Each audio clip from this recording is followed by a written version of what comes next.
j'ai proposé un exposé en 4 temps, une brève introduction de qui est Engie, qui suis-je chez Engie et pourquoi je pourrais avoir des choses intéressantes à vous raconter aujourd'hui. Ensuite, quand même, le contexte de la transition énergétique, voir pourquoi tout cela change et pourquoi maintenant. C'est un point qui est important. Ensuite, zoomer de ce contexte sur quelles sont les options pour la mobilité dans le schéma énergétique et puis enfin l'illustrer à travers ce que l'on fait dans l'hydrogène et tout particulièrement dans notre belle région, la région Auvergne-Rhône-Alpes, puisque comme vous, j'y suis basé. Alors, plus près du Rhône que de l'Auvergne, mais nous partageons la même région. Tac, tac, tac. On va essayer. Voilà donc. Bon, l'introduction, quelques grands chiffres sur Engie. De manière très synthétique, Engie est une entreprise mondiale de l'énergie, présent dans 4 grands secteurs, des secteurs historiques, les infrastructures, notamment les infrastructures gazières, les réseaux qui transportent l'énergie des centres de production vers les centres industriels, mais aussi vers les habitations, à l'intérieur des villes. Les métiers de la production d'extraction conventionnelle, sachant que nous sommes sortis ou quasiment sortis du charbon, donc il reste des centrales à gaz, hein, le gaz qui est une énergie de transition. Et puis deux grands métiers en développement, les infrastructures plus décentralisées, les infrastructures énergétiques décentralisées qui vont être à l'échelle des villes, des territoires comme les réseaux de chaleur, les réseaux de froid, mais aussi les infrastructures de mobilité, qui sont des outils vraiment d'aménagement du territoire qui permettent aux villes et aux territoires de s'approprier la problématique énergétique. Et puis, la production de renouvelables, notamment de nouveaux renouvelables à travers le solaire et l'éolien. Notre enjeu dedans étant d'accélérer cette transition vers une économie, un monde neutre en carbone, avec un double enjeu, un enjeu sur la réduction de consommation énergétique et puis un enjeu aussi plus global sur l'empreinte environnementale et sur le côté vert de nos solutions. Et donc, on participe on partage tout cela avec nos parties prenantes. On est très attaché à nos parties prenantes, à co-construire des projets avec elles et avoir un impact positif sur notre environnement au sens large. Voilà alors quelques chiffres qui sont importants, qui reprennent ce que j'indiquais. Peut-être dedans, si on fait un zoom, 3 gigawatts installés dans les renouvelables en 2019. Ça, c'est un point important. Premier producteur indépendant d'électricité dans le monde, premier réseau de gaz, et puis un grand fournisseur de services aux collectivités. Et on voit ici les renouvelables qui représentent déjà plus du quart de nos capacités de production d'électricité. Et dans cet environnement, moi j'interviens dans l'environnement des solutions clients.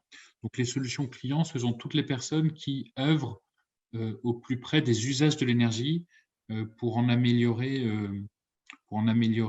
l'impact. Donc, qui sont nos clients? Nos clients sont les industriels, sont les villes et les territoires, et puis c'est également tout ce qui est plutôt lié au bâtiment, au tertiaire et au logement. Et donc, on s'intéresse aux pratiques de l'usage de l'énergie chez nos clients, avec un peu à l'image de la transition énergétique, le levier du verdissement de l'énergie, le levier de l'optimisation de l'utilisation de l'énergie avec quelle efficacité, quelle sobriété, et puis aussi le levier de repenser les espaces de vie et de travail et comment, en repensant l'utilisation de l'énergie, on peut aussi repenser ce que l'on fait et ce que l'on vit. Si on prend l'exemple de la mobilité, un exemple intéressant qui cumule un peu tout cela est la substitution, le remplacement de la seconde voiture par le vélo électrique, où on a un objet qui est plus sobre, on a un objet qui change nos modes de vie, de transport, de travail, puisqu'on se déplace autrement, on se déplace en vélo. Là, on pouvait se déplacer avant avec une seconde voiture, et puis un objet plus vert, puisque ce véhicule est électrique. Et donc, c'est vraiment arriver à adresser ces trois composantes de l'usage de l'énergie, de la sobriété, de l'efficacité, et puis enfin du verdissement. Donc, c'est ce qui nous anime. Et dedans, donc moi, j'interviens dans un domaine qu'on appelle les villes et les collectivités, avec une priorité qu'on voit là en bas à gauche, qui est la priorité de verdir la mobilité, notamment en déployant tout ce qui est solution de mobilité verte et de recharge, donc de verdissement de l'infrastructure, avec un constat. Le constat est que le driver du marché est vraiment l'appétence, la prise de conscience, et on reviendra un petit peu après dessus, la prise de conscience des villes, des collectivités, des communautés, de la nécessité de repenser la mobilité, de repenser les énergies autour de la mobilité, avec une formidable dynamique sur ce thème. Donc voilà en introduction. Donc moi, je dirige les activités hydrogène d'Engie et solutions dans un ensemble plus large qui s'appelle solutions de mobilité durable, où notre enjeu est de fluidifier, sécuriser, verdir la mobilité au service des villes, des territoires et plus globalement de l'ensemble de nos clients, donc des entreprises et puis des habitants, des citoyens, des salariés de nos clients, entreprises et villes. Cela étant dit, j'aimerais commencer par vous donner quelques éléments de repère sur la transition énergétique et sur le contexte de cette transition énergétique. Alors, je ne sais pas si vous connaissez ce document qui va vous sembler sûrement barbare. Ce document, ce diagramme s'appelle le diagramme de Sankey. Je vous invite à prendre un peu de temps pour le lire. Vous pouvez le trouver par exemple, dans la documentation de l'association Négawatt. J'ai extrait, cette image est un extrait du rapport de Négawatt. Globalement, que dit le diagramme de Sankey? Le diagramme de Sankey, il dit que nous avons des usages de l'énergie que l'on voit à droite. Donc, en rose, c'est l'usage sous forme de chaleur. En jaune, c'est l'usage de mobilité. Et puis en bleu, c'est l'usage, ce qu'on appelle les usages spécifiques de l'électricité. Et puis le diagramme de Sankey raconte l'histoire de l'énergie et de dire, voilà, pour satisfaire ces usages, quel vecteur et d'où vient l'énergie. Et donc, ces usages, on les voit ici. Il y a des usages liés au secteur de l'agriculture, donc un usage lié au transport de marchandises. Alors, on voit que le transport de marchandises et de transport de personnes, que le transport de marchandises est beaucoup plus petit que le transport de personnes. Et puis ensuite, des usages bâtimentaires, des usages résidentiels et des usages industriels de l'énergie. Et puis, tout à gauche, cette énergie-là circule. Tout à gauche, on a des sources primaires d'énergie qui sont grosso modo en France du pétrole en orange. Et donc, on voit que le pétrole orange se transporte et raffiné pour faire des carburants qui alimentent essentiellement la mobilité. En jaune, du gaz naturel. Le gaz en France est distribué et puis va essentiellement alimenter l'industrie, le résidentiel et le tertiaire. Et dans le résidentiel et le tertiaire, il va faire de la chaleur. Et puis enfin, un gros bloc ici qui est le bloc nucléaire. Alors bon, dans le bloc nucléaire, on voit quand même qu'il y a 970 TWh qui partent dans les rivières, puisqu'en fait, c'est le rendement du cycle électrique. Et puis l'autre partie qui fait de l'électricité, puis cette électricité vit sa vie. Et voilà, donc ça, c'est le diagramme de Sankey, des énergies primaires, des vecteurs secondaires, et puis des usages finaux de l'énergie. Ce qui est en train de se passer, là, actuellement, c'est que, donc ça, c'est le diagramme français, donc avec une spécificité qui est liée à la place de l'énergie nucléaire, mais grosso modo, dans le monde et historiquement, à gauche de ce diagramme, on avait des énergies carbonées stockables. D'abord du bois, quand on a inventé le feu, puis du charbon, puis du pétrole, puis du gaz. Et ces énergies, on les brûle, on les raffine, on les brûle pour chauffer, on les raffine pour rouler, et puis on fait tourner des centrales électriques pour s'éclairer, pour faire très simple. Et donc, ces énergies fossiles représentent 85% des énergies primaires dans le monde, émettent du CO2.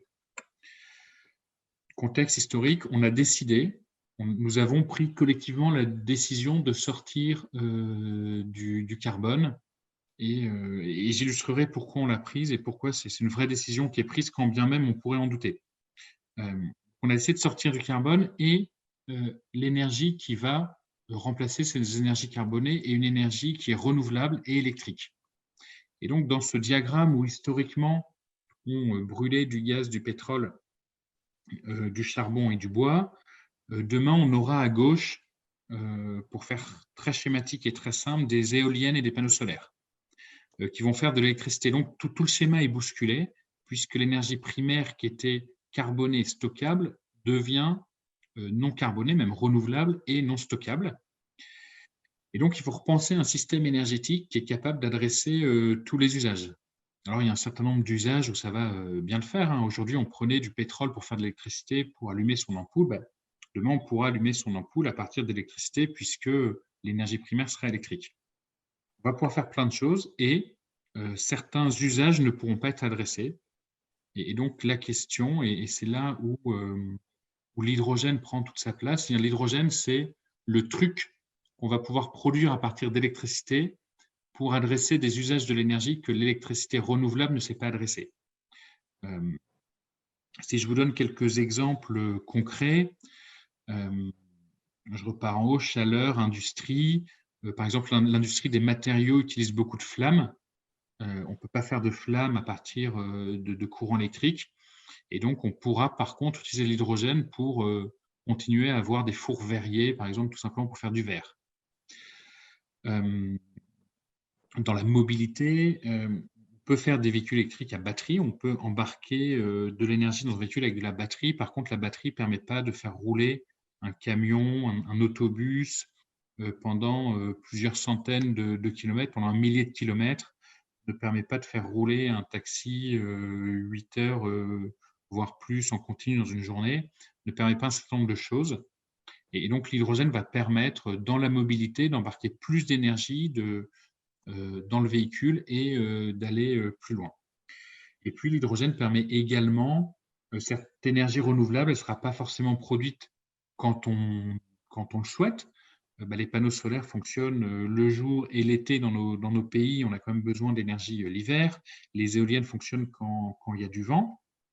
Alors, ça tombe plutôt bien. Il y a un peu plus de vent l'hiver et la nuit. Donc, ça se marie quand même bien avec le soleil.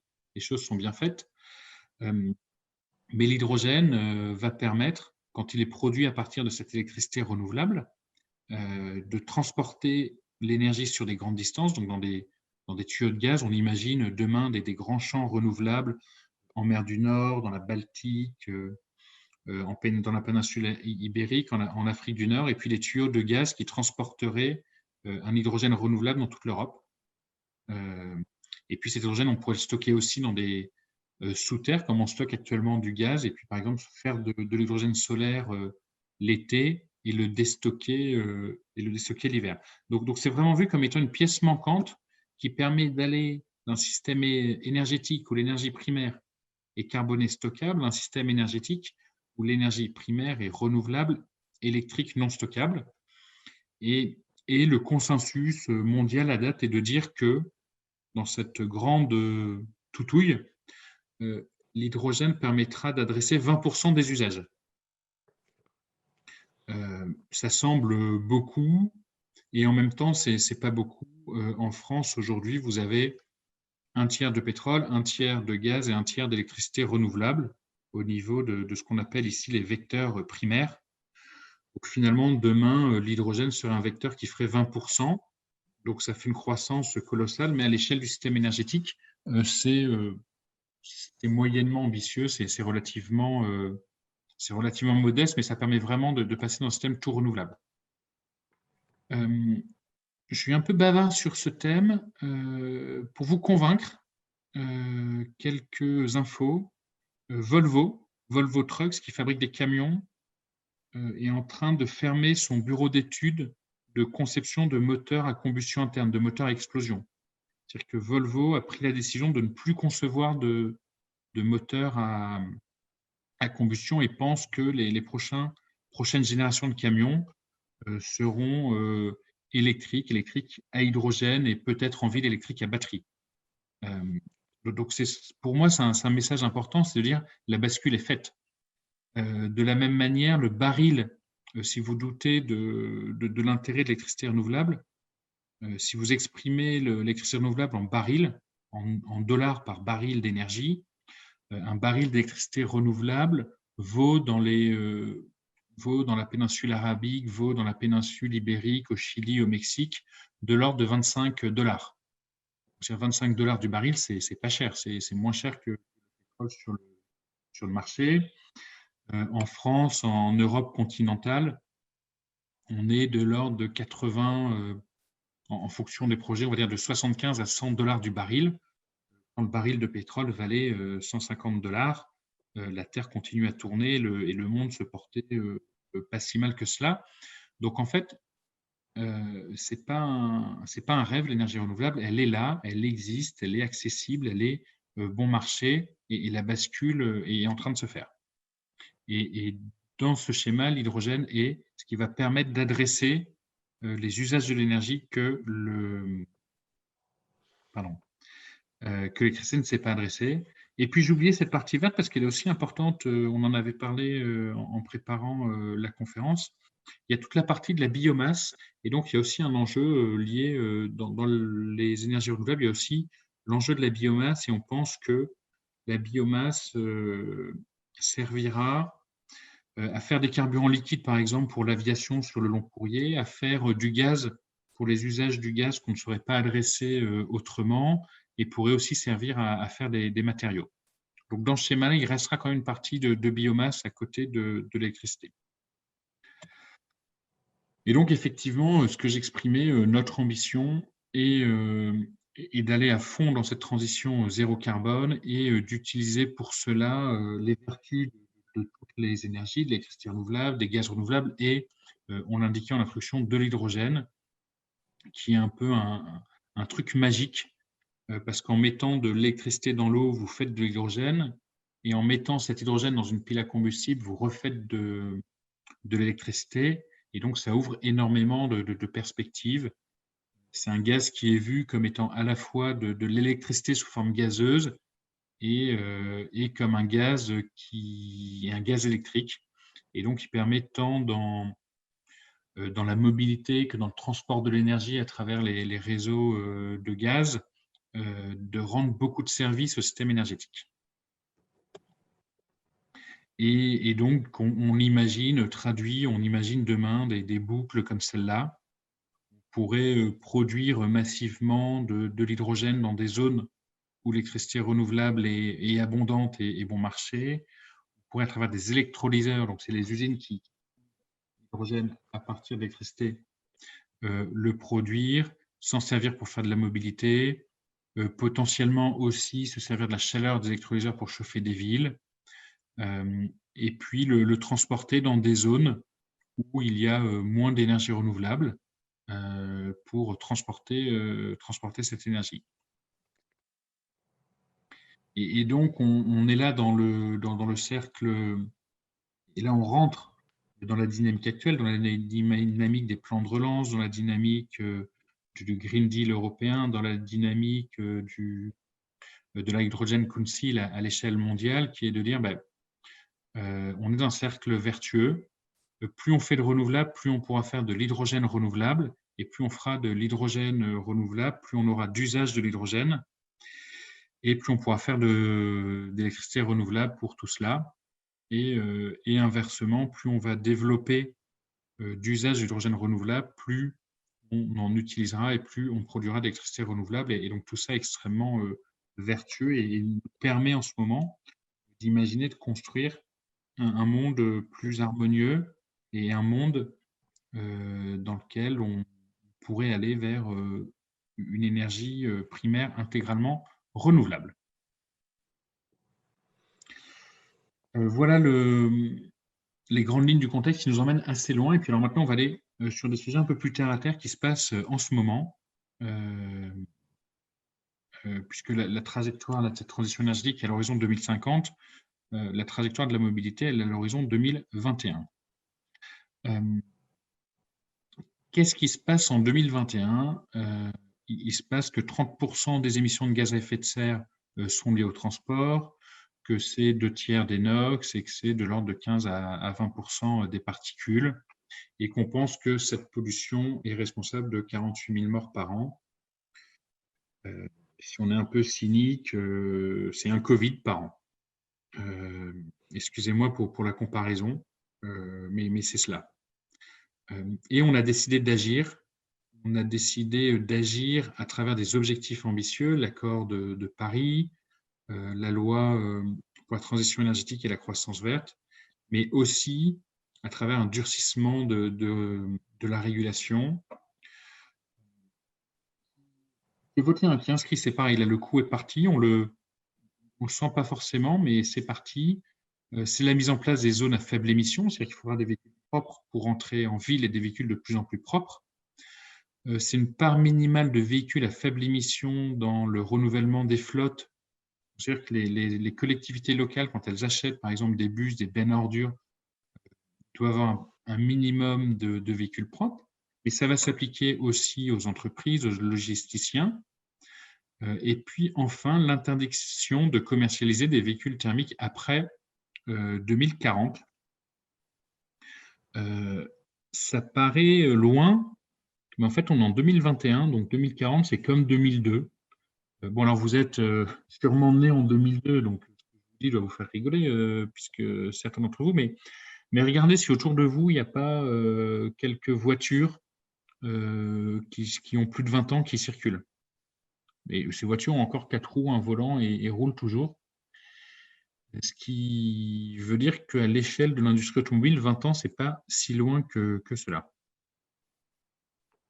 Dans le schéma, notre conviction est qu'il y a plusieurs usages de mobilité, il y en a même de nombreux, et que pour satisfaire ces usages, il y a plusieurs carburants, plusieurs énergies, le gaz naturel de véhicule, la mobilité électrique et l'hydrogène, que chacun a ses avantages et que chacun a adopté à certains usages. Et donc, on pense, pour faire assez simple, que l'électromobilité, le véhicule à batterie, est plutôt adapté à des véhicules légers, des véhicules qui roulent assez peu, donc qui restent en centre-ville.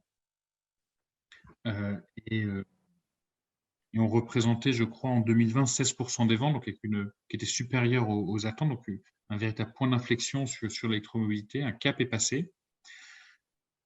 Le gaz est une solution qui est adaptée, donc le gaz et sa composante bio, plutôt au transport lourd, au transport de plus longue distance, une solution qui est mature et qui est économique.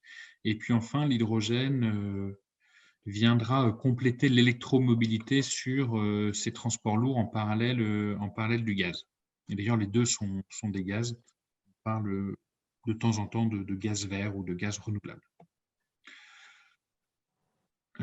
Si je vous pitch un petit peu chacune de ces énergies, gaz naturel véhicule, par rapport au diesel, c'est 1/4 de CO2 en moins. S'il est bio, c'est 85% de CO2 en moins.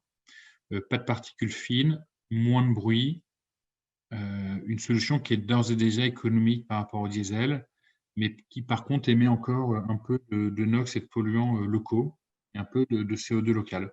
Donc un avantage, une solution à dire qui est presque propre, qui n'est pas complètement propre, mais qui a le vertu d'être un prix acceptable puisque c'est au même prix et que c'est compétitif par rapport au diesel.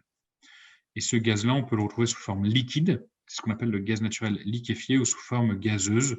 Et donc, l'intérêt notamment du du gaz naturel sous forme gazeuse et qu'on peut se raccorder au réseau de gaz qui est lui-même alimenté par des unités de méthanisation, donc avec un gaz qui va être renouvelable. L'électromobilité, quelques perspectives de déploiement, donc un marché, une flotte de véhicules qui fait plus 35% par an. Et là encore une fois, j'attire votre attention, hein, le Covid nous a rappelé la puissance de la croissance exponentielle, hein. C'est-à-dire qu'au début, ça ne fait pas beaucoup, mais un marché qui fait 35% par an, un jour, ça devient potentiellement gigantesque et le marché bascule. Et on pense que c'est ce qui est en train de se passer. On imagine plus de 5 millions de véhicules à l'horizon 2030, avec un enjeu très fort qui est de déployer les infrastructures de recharge, de déployer les bornes, puisque l'industrie automobile est une industrie de masse, une industrie qui est extrêmement standardisée. Quand un produit l'emporte, il a tendance à saturer le marché. Et donc, du jour au lendemain, on va se retrouver avec énormément de véhicules électriques. Le déploiement des infrastructures, des stations est un sujet qui est plus long, qui ne bascule pas comme ça, puisqu'en fait, chaque station, chaque point de recharge de véhicules électriques nécessite de se raccorder au réseau, nécessite des autorisations d'urbanisme, nécessite un certain nombre de choses, et on n'a pas l'effet industriel. Et donc, quand le marché bascule, c'est le déploiement des infrastructures un petit peu à la traîne. On l'a vécu cet été, d'où les plans qui sont annoncés, avec notamment l'objectif de 100 000 points de charge à fin 2021, auquel Engie a pleinement souscrit. Et puis enfin, la mobilité hydrogène, alors on a parlé de ses vertus, donc un hydrogène renouvelable, fabriqué à partir d'électricité renouvelable et d'eau, un hydrogène qui est ensuite stocké sous forme de gaz, qui est mis dans la voiture ou dans le camion. Là, il passe dans une pile à combustible qui refait de l'électricité et de l'eau. Et ainsi, donc, je ne sais pas si vous voyez là en haut à gauche, cette berline fabriquée par Toyota. À l'arrière de la voiture, il y a un pot d'échappement. Vous pouvez mettre un verre, il y a de l'eau qui sort et vous pouvez boire cette eau. Il ne faut pas boire que ça parce qu'elle est trop propre et trop pure, donc elle est déminéralisée, donc elle n'est pas apte à la consommation humaine en grande quantité, mais vous pouvez la boire. Et à date, il y a d'ores et déjà des bus à hydrogène qui roulent, des berlines, des véhicules utilitaires, des bennes à ordures sont annoncés. Et on est sur une énergie qui n'émet pas de CO2, qui n'émet ni NOx, ni oxyde de soufre, ni particules, qui grosso modo emporte 2 fois plus d'énergie qu'une batterie, et puis qui a un temps de recharge similaire à un véhicule conventionnel, à un véhicule diesel ou essence. Donc finalement, on a les avantages de la mobilité électrique, zéro émission locale, zéro émission globale quand l'hydrogène est renouvelable, avec la simplicité d'utilisation du véhicule thermique. Voilà, pour vous donner quelques chiffres, quelques perspectives. Aujourd'hui, il y a 40 millions de véhicules qui roulent en France, qui consomment chaque année 470 TWh. En gros, de l'ordre du tiers de l'énergie finale consommée en France. Et dans ce marché, on imagine que les véhicules gaz, il y a 20 000 véhicules gaz aujourd'hui, on en imagine 200 000, alors essentiellement des véhicules lourds, qui consommeront 20 TWh à l'horizon 2030. On imagine que les véhicules électriques passeront de 200 000 à de l'ordre de plusieurs millions. Et puis l'hydrogène, lui, on imagine qu'il pourrait croître fois 500. Alors bon, ça ne veut pas forcément dire grand-chose parce qu'on part d'une référence assez faible, mais on imagine que globalement, à l'horizon 2030, l'hydrogène sera comme le gaz aujourd'hui, pour vous donner un ordre de grandeur. Et donc, on a bien cette chronologie. Le gaz qui est au prix du marché, qui est vraiment adapté aux véhicules lourds, qui est parti aujourd'hui, quoi qui est même parti depuis 5 ans. L'électrique qui bascule cette année, et puis l'hydrogène qu'on imagine basculer comme étant compétitif et se développant autrement que par la volonté des pouvoirs publics et des parties prenantes après, à partir de 2025, peut-être 2027. Voilà pour finir, il y a un peu de temps pour les questions. Je propose d'illustrer, de rentrer un peu plus dans le détail, comme l'indiquait Patrick en intro, sur ce qu'on fait dans la mobilité hydrogène, à travers quelques exemples. Voilà quelques photos de stations hydrogène. La photo en bas à gauche, c'est une station qui est installée sur le site de Michelin au Gravenche. En haut à droite, on est à Chambéry. En bas au milieu, on doit être je pense, à Lens. Et puis en bas à droite, à Rungis. Ce que je peux vous dire, c'est que ces stations-là, de notre côté, on les développe, on les construit, on les opère pour mailler le réseau d'infrastructures. À date, nous en opérons une vingtaine sur les 40 qui existent en France. Donc, oui, c'est encore assez timide, mais il y a quand même 20 stations hydrogène qui existent, 40 qui existent en France, et de notre côté, nous en opérons 20. Sur ces 20, plus de la moitié produisent elles-mêmes leur hydrogène. C'est un peu comme si dans une station-service, il y avait une raffinerie quelque part. Donc, on est vraiment sur des objets énergétiques qui produisent leur énergie localement et de manière vertueuse. Dans ces stations qui vont de petites stations comme la station qu'on a installée à Clermont en attendant de construire une station plus grosse, j'en parlerai après. Donc, on voit ces stations-là qui alimentent des flottes de quelques véhicules légers à des stations qui sont vraiment dimensionnées pour des réseaux de bus à haut niveau de service. Et ainsi, on a deux exemples, l'un à Pau, l'autre à Oudin dans la région, en région Hauts-de-France, pardon, à côté de Lens et Béthune. Sur ces deux projets, on a construit une station qui délivre alors 200 kg d'hydrogène par jour. Avec 1 kg, une voiture conventionnelle fait 100 km, pour vous donner un ordre de grandeur. Donc, chacune de ces stations alimente des flottes d'une petite dizaine de bus qui sont disponibles 24 heures sur 24, permettent d'avoir tous ces bus frais et dispo, plein d'hydrogène renouvelable le matin. S'intègrent aussi dans des projets de territoire où les collectivités ont déployé des lignes de bus à haut niveau de service et souhaitaient avoir pour ces bus qui se fait de mieux et de plus vertueux en termes de propulsion et de carburant. Et donc, on choisit l'hydrogène renouvelable qui combine une grande autonomie, un côté 100% zéro émission, et puis une capacité d'intégration forte puisqu'on évite tout ce qui est pantographe et ligne électrique par rapport au trolleybus. Donc voilà, donc deux très beaux projets. Et puis plus largement, on accompagne les territoires dans ce qu'on appelle des projets territoriaux, des écosystèmes. Donc on en développe un certain nombre en France, dans une grande partie des régions françaises.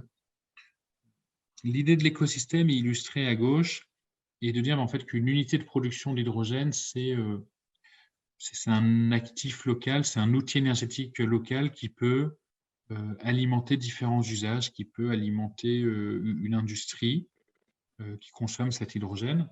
Donc, par exemple, au CEA à Grenoble, demain à Vannes, chez Michelin, on alimente ces sites en hydrogène renouvelable. Et puis à côté, on installe une station qui va alimenter des véhicules. Et donc, on développe dans le territoire une boucle locale, on regroupe des usages vertueux de l'hydrogène pour promouvoir cette nouvelle forme d'énergie. Et puis, ces électrolyseurs, on peut les mettre en réseau et construire des réseaux de stations à l'échelle d'une région, ce qu'on fait en Auvergne-Rhône-Alpes, ce qu'on fait dans le Var, en Occitanie, en Bretagne et encore ailleurs. Et donc, dans ces projets, on intervient comme comme des promoteurs de projets. Donc, on se fédère avec d'autres acteurs, des chambres de commerce, des régions, des industriels, des syndicats d'énergie. Et ensemble, on va identifier des gens pour qui l'hydrogène a une résonance, soit parce qu'ils l'utilisent dans leur usine, soit parce qu'ils opèrent des flottes de véhicules qu'ils souhaitent verdir. Et ensuite, on va agréger ces usages pour arriver à construire un projet. Et c'est ce que nous faisons, par exemple, en région Auvergne-Rhône-Alpes, dans un projet qui s'appelle Zero Emission Valley, qui est un projet qui est l'initiative de la région Auvergne-Rhône-Alpes, de Michelin et d'Engie, autour duquel on a également fédéré la Banque des Territoires, la Caisse de dépôt et consignation, et puis le Crédit Agricole. Et l'enjeu de ce projet est de construire un premier réseau de 20 stations en région Auvergne-Rhône-Alpes.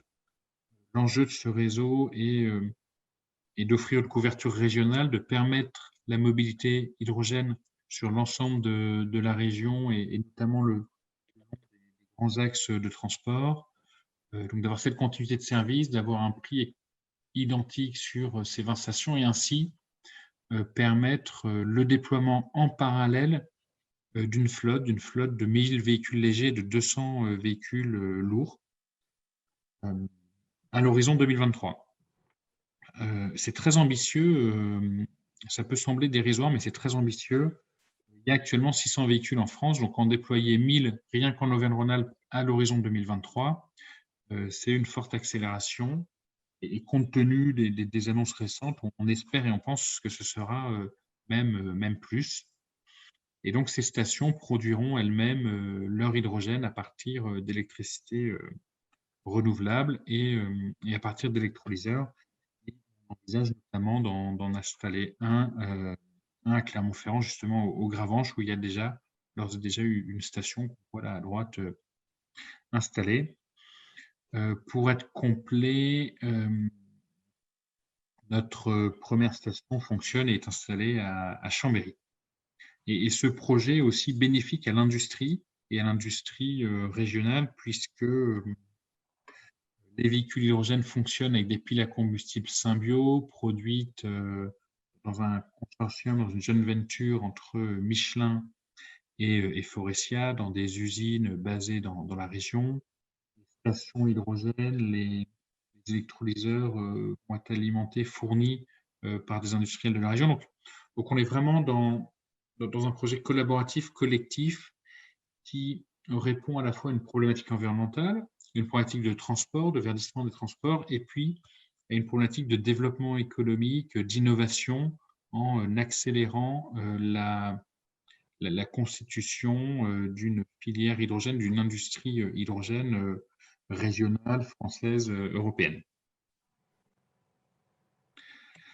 Et puis, nous avons la conviction que, je vous ai parlé de premières stations pour des bus, pour des flottes de véhicules, de réseaux de stations à l'échelle régionale, mais nous avons la conviction que l'enjeu du verdissement de la mobilité, il est à l'échelle nationale et continentale. Et donc, on porte un projet qui s'appelle Rhizome, qui vise à déployer, en s'appuyant sur notre réseau de stations de gaz naturel véhicule.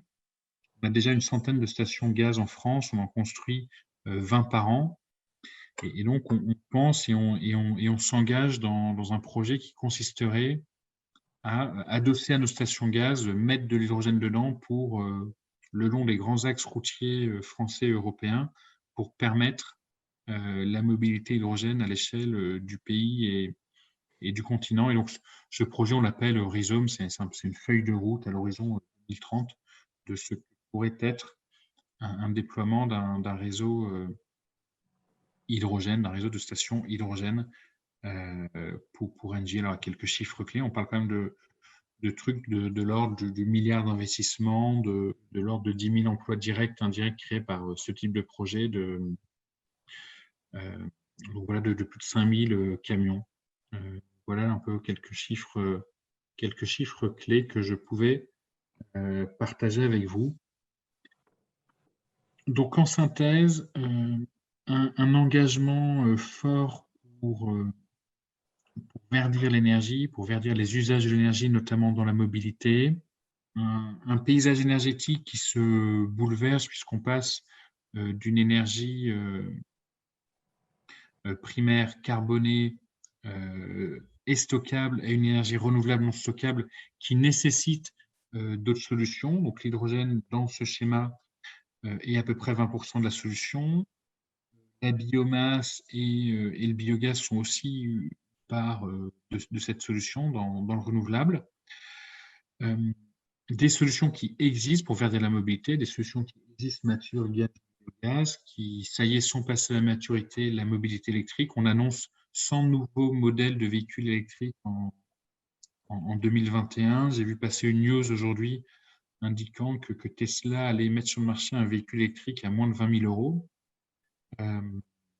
Et puis, une solution d'avenir qui est en train de se construire, qui est en train de se cristalliser maintenant, l'hydrogène, pour tout ce qui est mobilité lourde et intensive, là où la mobilité de batterie ne pourra pas faire le job. Et donc cet hydrogène, on le développe à la fois en construisant des stations dans les territoires. Donc je vous ai dit qu'on en opérait déjà une vingtaine et on en a 25 à construire dans les 2-3 prochaines années. Et puis plus largement en fédérant les énergies des territoires, en fédérant les acteurs dans des écosystèmes hydrogène qu'on appelle aussi vallées hydrogène. Et donc, dans ces vallées hydrogène, on se fédère pour résoudre la problématique de l'œuf et de la poule. Et donc, on avance de manière concertée pour construire, déployer des stations, des électrolyseurs, et puis construire, assembler, vendre et mettre à la route des véhicules à hydrogène.